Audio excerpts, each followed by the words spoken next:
Bonjour à tous. Je m'appelle Marc Udja, je suis professeur d'informatique médicale et biostatistique au CHU de Rennes, à la faculté de médecine de Rennes. J'anime une équipe projet sur la question de l'exploitation des données massives en santé au sein d'une UMR qui s'appelle le laboratoire de traitement et du signal et de l'image, donc le LTSI.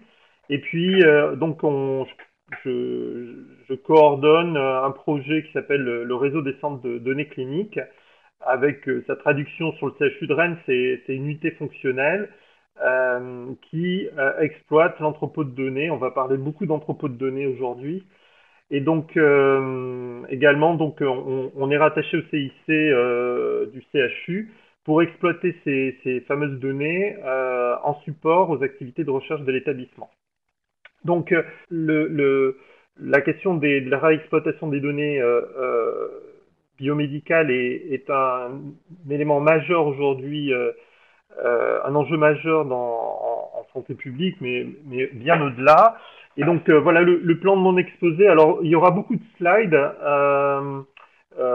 Malgré tout, je voulais illustrer avec des copies d'écran, enfin, avoir quelque chose qui vous parle, parce que je connais pas très bien comment dire, vos profils d'étudiants, mais l'idée c'était de vous montrer des choses très, très concrètes, hein.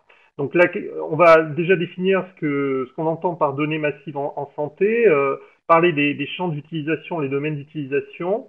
Je vous présenterai le modèle René qui se déploie dans le Grand Ouest avec la notion de centre de données cliniques et puis de l'entrepôt, de la technologie d'entrepôt de données qu'on développe ici à Rennes. Et puis, vous parlez ce qui se met en place dans le cadre de réseaux de données de santé qui se développent beaucoup, notamment aux États-Unis, mais qui commencent à s'implanter en France et en Europe. Et puis, vous illustrez quelques éléments d'exploitation de ces données avec des aspects de fouille de données sur ces données hétérogènes. Voilà, puis on conclura. Donc, c'est un diaporama un peu fleuve, donc je vais essayer de tenir le temps. Ça fera peut-être beaucoup d'informations, mais je garderai un temps pour les questions. Alors, donc ce qu'il faut comprendre, hein, c'est que jusqu'à hier, lorsqu'on voulait repérer par exemple des patients qui étaient éligibles à des protocoles d'essais thérapeutiques ou faire une étude de faisabilité sur une étude, sur une question donnée, les cliniciens venaient généralement voir le département d'information médicale et puis nous poser une question et on avait assez peu de moyens d'y répondre, hein. On avait des bases de données, que vous connaissez peut-être le PMSI, mais essentiellement, en fait, on avait des données qui étaient sous format papier, hein. Le dossier patient s'est récemment informatisé et donc on mettait un certain temps parce qu'on avait des techniciens qui allaient puis sortir les dossiers, puis on allait réexploiter ces données qui étaient dormantes dans les archives de l'hôpital. Et tout a changé lorsque l'informatisation s'est développée au sein des hôpitaux de manière majeure, et le cœur de cette informatisation touche le dossier patient informatisé, qui vient juste de se mettre en œuvre en France, dans les hôpitaux français, hein. C'est quelque chose de finalement assez récent. Et avec l'émergence de ces technologies de dossiers patients informatisés, on s'est tout de suite dit ces données vont être de plus en plus digitalisées, informatisées, et il faut, au-delà de leur utilisation dans le cadre de la prise en charge des patients, on peut les réutiliser, on peut leur donner une seconde chance, une seconde vie pour les réutiliser dans le cadre notamment de la recherche, hein.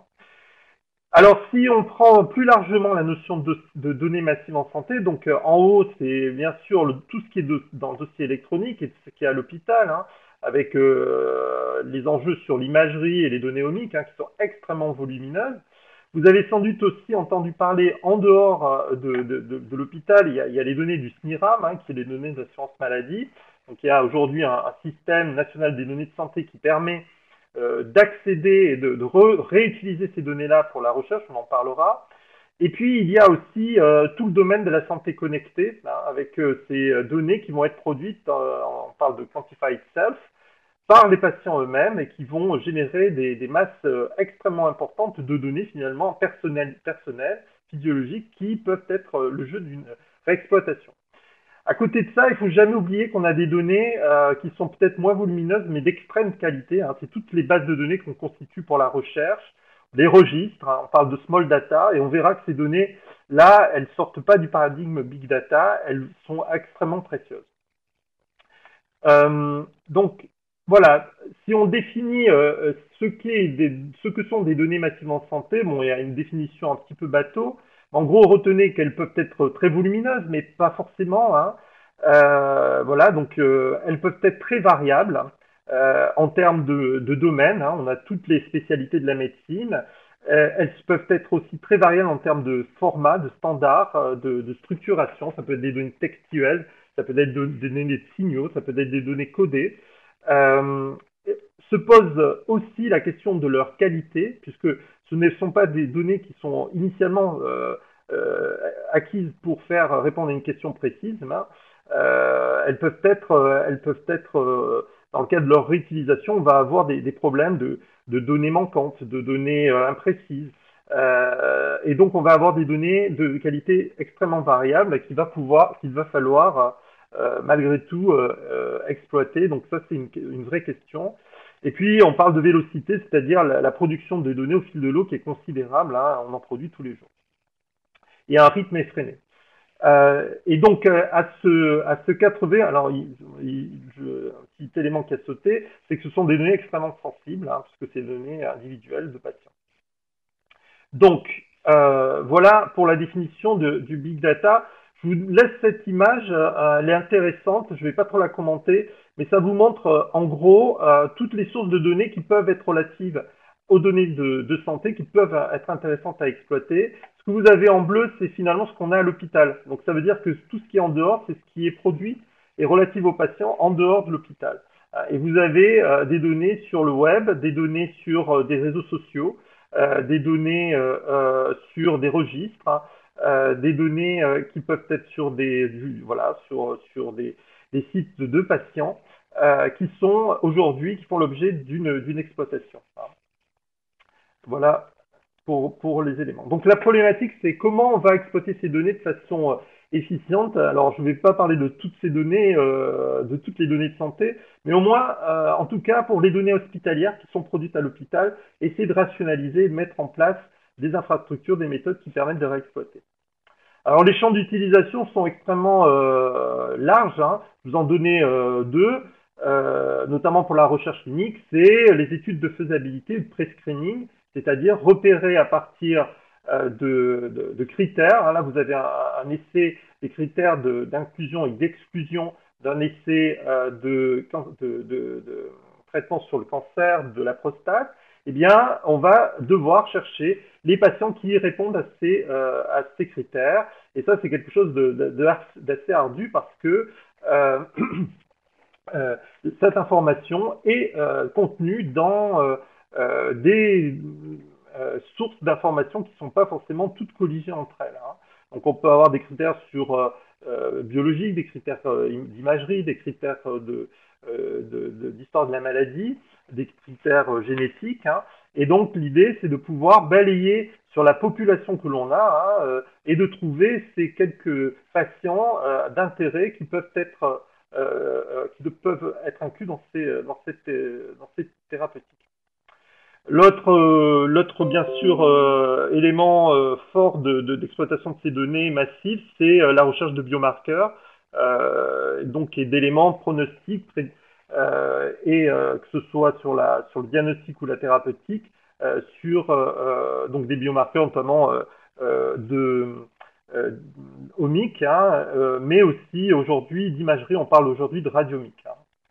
Alors, pour comprendre en fait ce que l'on souhaite faire avec ce big data, on prend un peu l'histoire de Google Maps. Hein. Dans Google Maps, finalement, vous avez des données qui viennent de sources différentes. Hein. Vous avez les coordonnées GPS, mais avec simplement des unités de lieux, vous ne pouvez pas savoir, vous ne connaissez pas le territoire. Hein. Et donc, l'idée de Google, hein, c'est d'intégrer dans un même système des données qui vont annoter des lieux géographiques, des coordonnées GPS. Et vous allez avoir les rues, le plan d'occupation des sols, les transports, etc. Vous ajoutez des couches. Et vous allez comprendre ce qui se passe sur un territoire. Eh bien, c'est la même chose que l'on fait. Hein, c'est une vision qui a été proposée par L'Académie nationale des sciences, en 2011, hein, c'est de faire ce qu'on appelle un Patient Information Common, c'est-à-dire de pouvoir, pour des individus statistiques qui sont les patients, essayer de retrouver l'information qui va pouvoir éclairer la compréhension de ces populations sur tous les niveaux d'information que l'on peut avoir, hein, du génome jusqu'à l'exposome. Et donc ça suppose de pouvoir intégrer autour du patient toute cette information. Et donc l'idée, c'est dans cette vision-là, c'est que si l'on collecte et qu'on annote vraiment tous ces patients avec toutes leurs informations de santé, on va pouvoir comprendre les différences entre telle sous-population et qu'est-ce qui les caractérise pour pouvoir faire des nouvelles hypothèses, hein, ici. Hein, on va revoir la classification finalement de la façon dont on classifie les maladies, hein, pour faire des nouvelles hypothèses qui vont ensuite orienter la recherche, disons, plus hypothético-déductive, plus clinique, hein, ou bien la recherche plus fondamentale. Voilà. Et donc, l'exploitation de ces données massives, elle va pas se substituer à un essai thérapeutique ou à une étude expérimentale sur la paillasse, mais elle va par contre peut-être mieux cerner, mieux flécher les hypothèses diagnostiques que l'on va faire dans telle étude. Hein. Et donc, l'idée, c'est qu'on va, à partir de ces données, tirer de nouvelles connaissances, faire des hypothèses sur de nouvelles connaissances qu'on va vérifier avec un aspect expérimental, et on va à nouveau produire de nouvelles données qui vont alimenter ce système. Voilà. Alors les usages sont très larges, hein, donc c'est la médecine ciblée et personnalisée. Les collectivités, c'est bien sûr l'usage de ce big data, par exemple pour faire de la pharmacovigilance ou de la veille sanitaire. Je présenterai deux petits exemples. On a parlé de la recherche, notamment clinique, hein, pour les études de faisabilité, la recherche patient éligible, la détection de cohortes. Ça intéresse beaucoup les directeurs d'hôpitaux, hein, ou les décideurs sur l'organisation raisonnée des soins, l'analyse de trajectoire de patients, hein, puisqu'on a finalement tous les éléments qui permettent de voir le suivi et la trajectoire d'un patient dans le temps et dans l'espace. Et puis pour l'enseignement, il y a des applications sur l'exploitation de ces données massives, notamment sur des applications de simulation. Alors, pour revenir à nos moutons plus précisément sur les données hospitalières, voilà comment on a pensé les choses.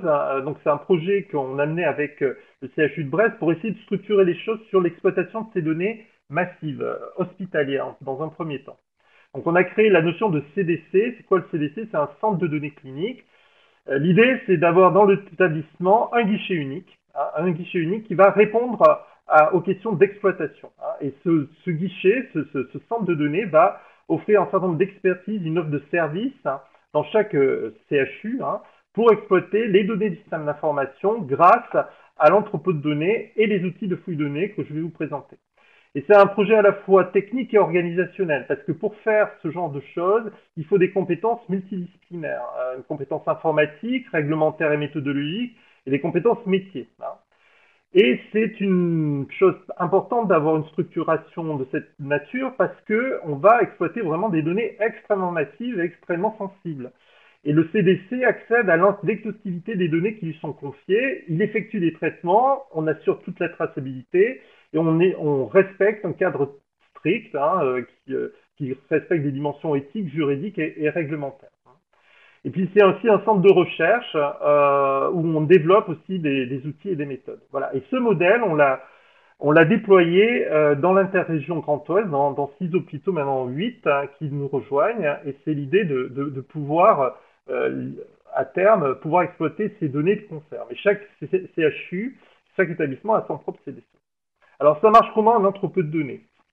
Alors nous, on a développé le nôtre, parce qu'on aime bien le nôtre, on regarde bien ce qui se passe ailleurs, hein, mais historiquement, on a développé cette technologie. Donc dans le système d'information de l'hôpital, vous avez des composants qui contiennent l'information. Ça peut être le dossier patient, ça peut être la source laboratoire, ça peut être le PACS, l'imagerie, ça peut être les données du PMSI, donc les données restent malgré tout dans un système d'information relativement cloisonné. Donc on va extraire, transformer et charger grâce à un moteur d'intégration ces données-là dans une base de données immense qu'on appelle un entrepôt de données. Puis on va avoir des outils d'exploitation qui vont permettre d'aller chercher de l'information et de la traiter. Et puis on a un guichet unique qui est notre portail recherche, qui est un site de l'intranet où les demandeurs, ça peut être des cliniciens, des collègues, vont poser une question. Alors la façon dont ça fonctionne, c'est que finalement, les cliniciens, les collègues posent une question sur ce portail. Nous, on prend rendez-vous avec eux. C'est des personnes qui exploitent l'entrepôt. Et puis, on va mettre au point l'étude, les requêtes, le traitement nécessaire. Et généralement, ce qu'on sort, c'est des ensembles de données, ce qu'on appelle des data marts. On ne donne jamais accès à l'ensemble de l'entrepôt, qui contient 1,6 million de patients, par exemple, pour le CDC de Rennes.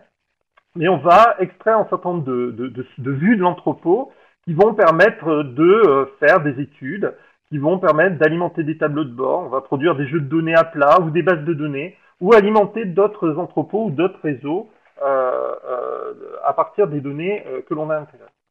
Alors, sur l'entrepôt de Rennes, on a à peu près tout siphonné, si j'ose dire, au fil de l'eau. Donc, on a, vous voyez, toutes ces sources de données, c'est peut-être des données démographiques, tous les comptes rendus, les prescriptions, les administrations, les données biobanques, les données des urgences, les données de laboratoire, les données PMSI, l'anomopathologie, l'imagerie, pour ce qui est des comptes rendus. Et là, aujourd'hui, on a à peu près, alors ce chiffre sont faux, on est à peu près à 110 études alors ça peut être des études qui peuvent être d'une thèse d'interne jusqu'à un projet de recherche, qui s'appuient sur l'exploitation de ce service, de réutilisation de ces données de l'hôpital. Et ça concerne 1,6 million de patients, vous voyez, 4,6 millions de séjours. Voilà, alors dans les entrepôts, on a des données, je vous disais, hétérogènes, des données structurées, comme le PMSI, les prescriptions, l'administration, qu'on peut décrire avec des terminologies relativement bien codées, c'est standardisé, la CIM-10 pour les diagnostics, la CCM pour les actes, la TC pour les prescriptions, et beaucoup de données non structurées. Et là, on a mis un accent fort là-dessus, notamment sur tous les comptes rendus, mais ça peut être des champs de questionnaires ou des zones de commentaires dans les résultats d'analyse. Et ces données, en fait, elles sont extrêmement riches et précieuses parce que c'est là où les docteurs s'expriment et c'est là où il y a des informations qui l'intéressent. Alors, sur les données structurées, je dirais, il n'y a pas de difficulté. On va les exploiter comme avec des éléments comme du SQL. Sur les données non structurées, on doit faire un traitement automatique du langage, c'est-à-dire qu'on va segmenter le document dans un ensemble de termes, les normaliser et puis constituer un index RRC. C'est-à-dire que si on trouve... L'idée, c'est de pouvoir, à partir de textes, générer cet index inversé où on va avoir les termes qu'on a pu trouver et puis les documents qui s'y rapportent, en fait. Et puis, en fait, lorsque je vais chercher cœur, le système va me retourner tous les documents qui contiennent ce mot-clé. C'est ce qu'on appelle un index inversé, ça demande un pré-processing dans notre entrepôt de données. Pour montrer un petit peu la tête de l'entrepôt, donc on a un moteur de recherche qui va permettre d'interroger des données textuelles comme des données non textuelles, des critères généraux, des recherches textuelles, des recherches sur données structurées, et puis des recherches un petit peu plus poussées. On va faire notre requête et puis on va avoir un résultat où on va avoir le nombre de patients, de documents qui concernent cette requête et avec des statistiques qui vont sortir, je dirais, brutes de décoffrage pour pouvoir comprendre qu'est-ce que l'on a retrouvé. Ça peut être le sexe ratio, ça peut être le nombre de documents, le nombre de patients. Et puis surtout, ce qu'on peut avoir, c'est l'accès aux documents qui peut être déidentifié. Donc le texte est déidentifié lorsqu'on y accède. On peut le réidentifier si nécessaire. Et on va pouvoir, vous voyez, là j'ai cherché dans les millions de documents la notion de Schwannum. Je vais avoir accès aux documents surlignés avec cette information. Ça, c'est grâce à l'index inversé que l'on a pu mettre en œuvre. On va pouvoir accéder aussi à l'ensemble des données du patient. Et puis, comme je vous disais, cibler des recherches plus complexes, par exemple sur des médicaments pris au lit du patient. Et donc là, on a introduit dans l'entrepôt de données une base de connaissances qui est la base TERIAC et qui nous permet de manipuler ces informations beaucoup plus facilement, d'aller chercher notamment dans les prescriptions au lit du patient, toutes les prescriptions par classe ATC, par contre-indication, que sais-je. C'est une façon aussi de manipuler plus facilement l'information. On peut aussi géolocaliser, je dirais, nos populations de patients que l'on a retrouvées sur des critères. Ça peut avoir un intérêt, par exemple, si l'on souhaite recruter des patients qui ne soient pas trop éloignés d'un centre d'un CIC, par exemple, hein, ou voir une exposition à essayer de faire des travaux plus épidémiologiques sur le domaine, hein, et au fil du temps. Donc ça, c'est des éléments parce qu'on a effectivement pré-traité dans l'entrepôt de données l'adresse des patients en enrichissant avec les coordonnées GPS, puis ensuite, ou les codes iris, hein, et ensuite on peut faire ce genre d'analyse cartographique. On a aussi des éléments qui permettent de fouiller et d'exploiter les données, alors de façon individuelle, où on a une espèce de synthèse du parcours patient, hein, où on va pouvoir afficher dans le temps, alors c'est ce qu'on appelle une timeline, les différentes informations qu'on a pu stocker dans l'entrepôt, qu'on a pu tirer du système d'information. Alors ça ressemble à une pancarte, mais ça permet vraiment de fouiller les documents et de comprendre en fait l'organisation temporelle de l'information autour de ce patient. Et on branche d'autres outils sur cet entrepôt qui permettent de faire des timelines populationnelles. Donc ça, c'est un projet avec lequel on a un partenariat avec une université nord-américaine qui s'appelle Evenflow, qui va permettre d'analyser toutes les séquences, par exemple, d'exposition entre par exemple, des médicaments, et puis, vous voyez ici, des événements qui peuvent occurrir, et d'avoir des regroupements, de clusteriser, en fait, ces timelines, comment dirais-je, ces trajectoires individuelles, de manière à diminuer les dimensions et mieux comprendre, clusteriser, en fait, cette information. Donc ça permet de passer, vous voyez, à une complexité où on a des timelines individuelles, après le traitement, d'avoir finalement des séquences qui se regroupent et qui permettent de mieux comprendre ce qui se passe. Je vais vite parce qu'il me reste pas beaucoup de temps en fait, c'est un peu la course. Je voulais parler des réseaux de données de santé. Donc on a déployé ce système d'entrepôt de données sur maintenant donc 6 établissements. Il y a 2 centres de lutte contre le cancer qui nous rejoignent et puis un Fort-de-France aussi qui va s'équiper du système. Et donc l'idée, vous voyez, c'est de mettre en place des entrepôts de données dans chaque hôpital et de partager les méthodologies d'exploitation et pour, in fine, hein, exploiter ce big data de manière synergique. Hein. C'est ça l'enjeu, parce que c'est pas la population rennaise dans l'entrepôt de Rennes hein, qui va vraiment peser dans cette affaire. C'est vraiment essayer de calquer, de récolter cette donnée au niveau d'une interrégion et de calquer ces données sur une population. Alors voilà comment on fonctionne. Hein. On a un projet de recherche et développement sur ces technologies qu'on alimente avec des projets de recherche. On transfère un industriel hein, qui va mettre en place cet entrepôt dans les établissements. Il y a un développement des usages et on a un retour d'expérience. Et nous, on va animer ce réseau interrégional des centres de données cliniques hein, pour pouvoir développer les usages, chercher le financement via les appels d'offres et puis transférer et développer cette activité dans les établissements. Alors ce projet, hein, ces projets, en fait, ils existent notamment aux États-Unis. Il y a un immense projet qui a démarré en 2014 qui s'appelle Picornet, où vous voyez un réseau, hein, c'est une boule, enfin une sphère orange, c'est un réseau, ça. C'est par exemple un réseau régional. Et donc aux États-Unis, donc ils sont à l'étape de fédérer des réseaux de réseaux. Hein, c'est ce que vous voyez là, et de les fédérer avec des réseaux, donc des réseaux d'entrepôts de données biocliniques, avec maintenant des réseaux de données patients, parce qu'il y a beaucoup de sites patients qui sont de disposition de bases de données gérées par les patients eux-mêmes, hein, en soutien aux activités de recherche, hein, qui sont extrêmement précieuses. Et donc le projet fédère l'ensemble de ces sources de données. Vous voyez que là, ils sont vraiment dans l'optique hein, de ce fameux Google Maps centré patient. Hein, c'est vraiment récolter ces différentes sources d'informations pour comprendre ce qui se passe en termes d'informations patients sur une population. Alors, cette dimension, un élément très fort, hein, c'est aussi que les données de l'hôpital hein, qui sont dans EOP, ça ne concerne qu'une fraction hein, de la vie du patient, celle des patients qui sont hospitalisés ou qui sont venus en consultation. Mais qu'est-ce qui se passe en dehors? Eh bien, en France, on a la chance d'avoir le SNIRAM hein, qui contient les données de remboursement et de l'assurance maladie et les données du PMSI. Donc il y a très peu de choses dans le SNIRAM concernant ce qui s'est passé à l'hôpital.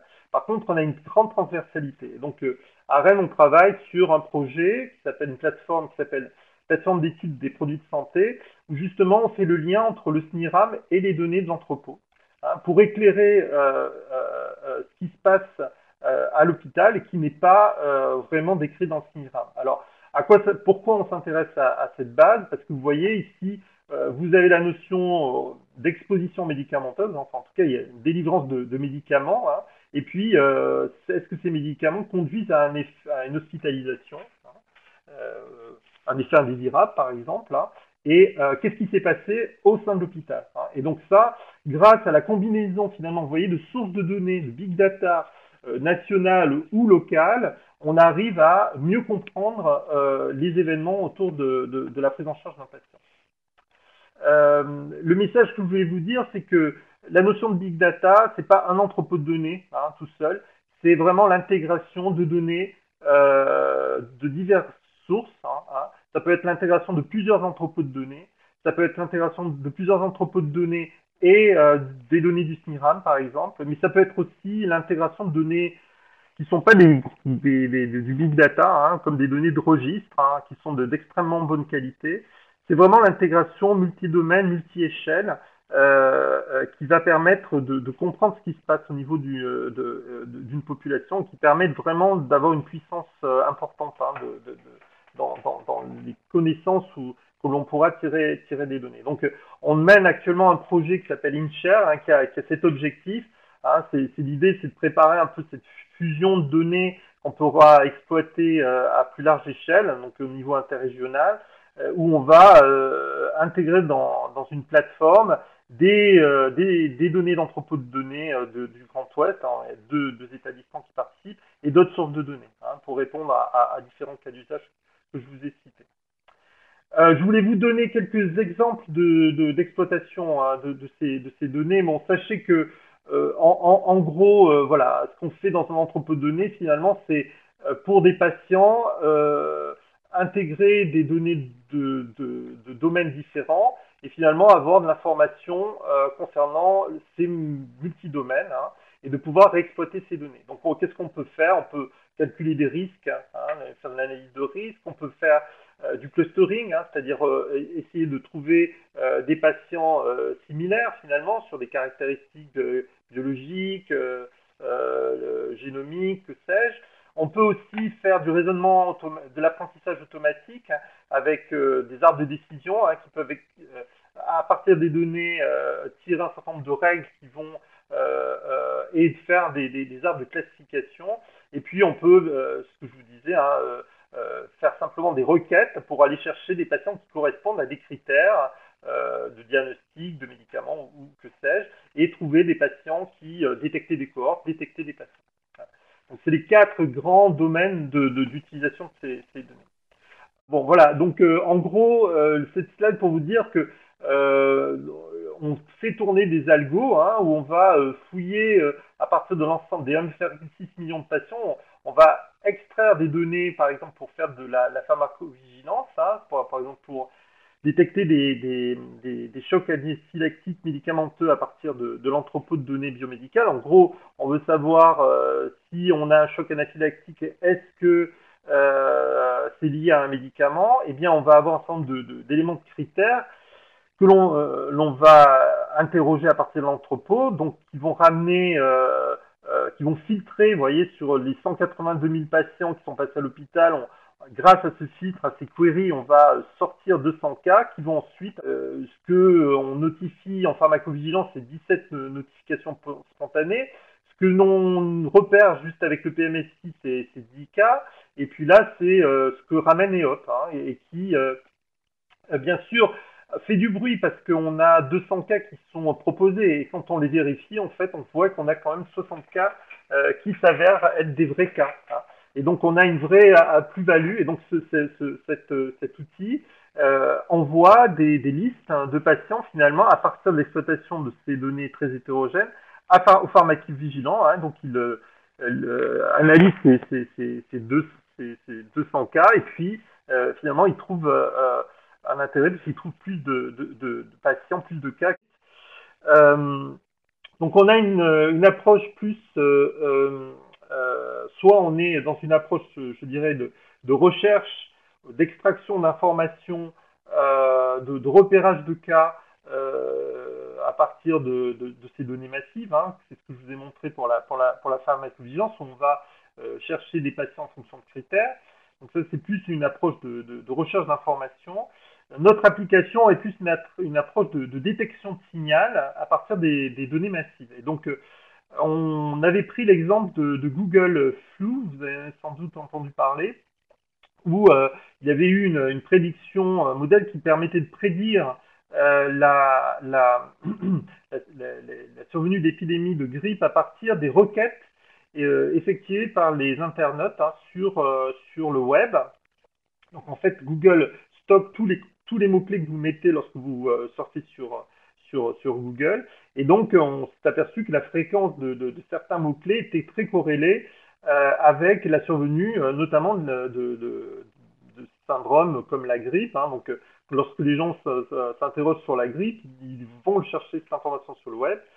Et donc, il y a eu des modèles qui ont permis de montrer que Google, cette information-là, pouvait permettre de bien de prédire la survenue de la grippe comme le fait Sentinelle. Alors, il y a eu beaucoup de débats là-dessus, parce que ça a bien prédit une année, moins une autre année, notamment parce que il y avait une grippe annoncée qui n'a pas été aussi forte qu'on ne le pensait. Et donc le système Google a complètement surestimé cet épisode grippal. Donc ils sont revenus sur le problème et là ils ont fait quelque chose de très intéressant. C'est qu'au lieu d'utiliser uniquement les données Google, ils ont utilisé les données de Google et les données rétrospectives des réseaux Sentinel, qui elles sont fiables. Ils ont fait un modèle, je dirais, mixte, hein, dans lequel ils ont intégré ces deux composantes. Les données historiques pour, je dirais, la fiabilité, et puis les données de Google parce qu'elles sont disponibles en temps réel.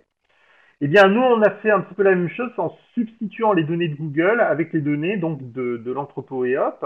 Et donc, on a de très très bons résultats. On arrive à avoir finalement une prédiction quasiment en temps réel, hein, parce que l'entrepôt est alimenté en temps réel.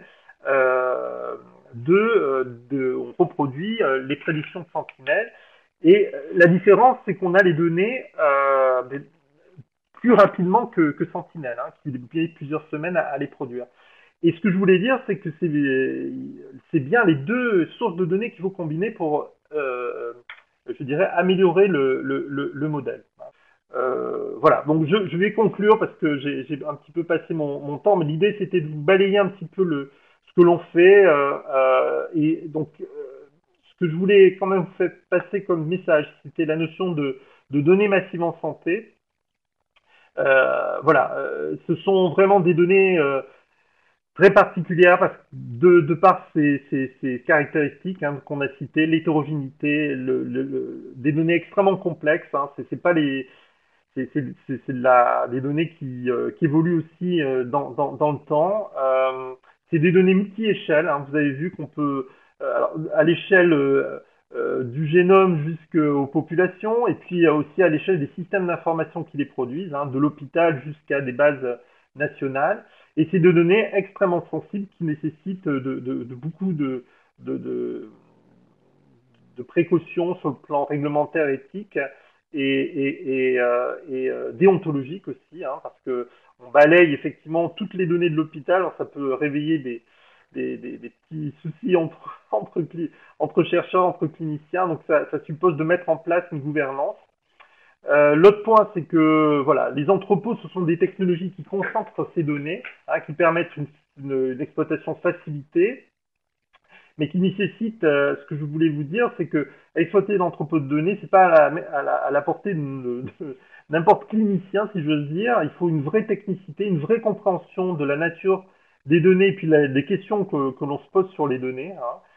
Par exemple, un diagnostic, on peut le rechercher dans une donnée codée comme le PMSI, mais Le PMSI, c'est uniquement les patients qui séjournent à l'hôpital, donc on doit pouvoir la chercher ailleurs, notamment dans les comptes rendus ou dans d'autres sources de données. Donc il y a une vraie technique, une des vraies approches pour cerner l'information qu'on va rechercher.